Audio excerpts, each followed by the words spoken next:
is easy to fall victim to the oblivion of what goes on beyond the screen in front of you. Who is watching? Who is monitoring your searches? Where does all of your data go? Today we're going to look into privacy and surveillance and technology as we investigate how the use and distribution of our personal data for the purpose of targeted advertisements is an invasion of our privacy.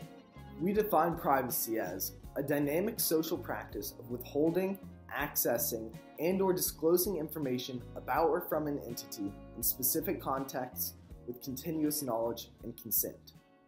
Today we are taking to the streets of beautiful Bethlehem, Pennsylvania to see how typical users of technology manage the sharing of their data. So, when signing up for an account online, do you read and understand the terms and conditions or just click accept? I just clicked my man. It's a lot to read, a lot of legal stuff that I don't understand, and it's definitely a textbook to get through. I just click accept. All right. I just click accept. We've all checked that box without actually having read or understood the terms and conditions in the slightest. Who would take the time to read through that lengthy and convoluted agreement that big tech companies such as Facebook and Apple implement into their platforms? No one does, and these companies take advantage of that fact. A Deloitte survey of 2,000 consumers in the US found that 91% of people consent to legal terms and conditions without ever reading them. For younger people, that number was even higher. And are you concerned that by just clicking accept, your data may be distributed for use in targeted advertising? I do think about that, but at the same time, some of those things are critical to sometimes my academic success or just for, it just makes life easier. So I have to deal with those consequences. I wish I didn't though. Great, thank you. I'm concerned, but I don't really do anything about it. Great, thank you. I know it is, and I don't really care. It doesn't matter. These students clearly don't understand what these privacy agreements entail and what exactly they're agreeing to in terms of sharing their personal information. This is what Helen Nissenbaum refers to as the transparency paradox. Companies giving the illusion of transparency of their policies by making them accessible, while knowing that even if read, they will most likely not be easily understood. Because of this, we believe that these companies managing the students' data are in the wrong because the students did not know how their data would be used.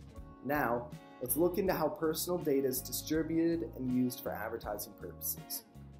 So we've agreed to the terms and services of a website and are forced to trust it with our name, phone number, email address, and other personal information just to use the site.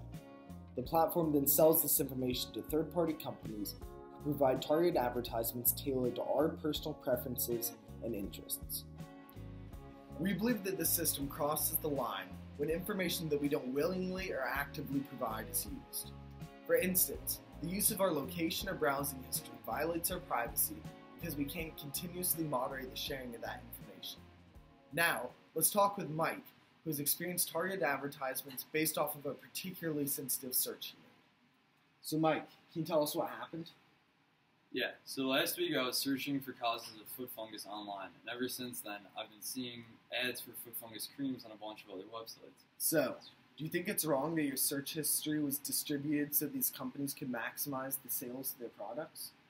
Yes, it really bothers me that they have access to such embarrassing information about me. I feel like my searches shouldn't be shared in this manner. Are you aware that the information you provide when signing up for accounts online is also used to produce advertisements tailored to your demographics? I've heard that. We don't really have the option to not share that information though, do we? The short answer is yes.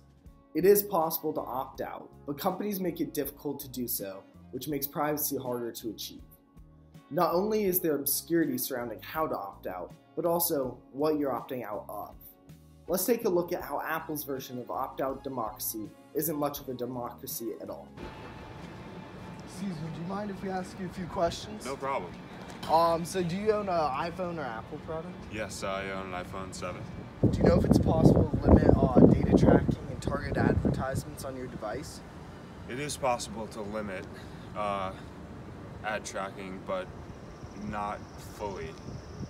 And it's a little unclear exactly how it happens. All I know is that the same number of ads will be shown to me, just they'll be less relevant. Okay. So with that being said, do you think it's realistic to fully opt out? No, not for me.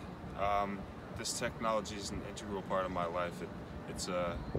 Opting out would mean limiting my communication with friends and family to verbal and written, and that would be like the dark ages. I don't think anyone can fully opt out. Thank you for your thoughts, Walker.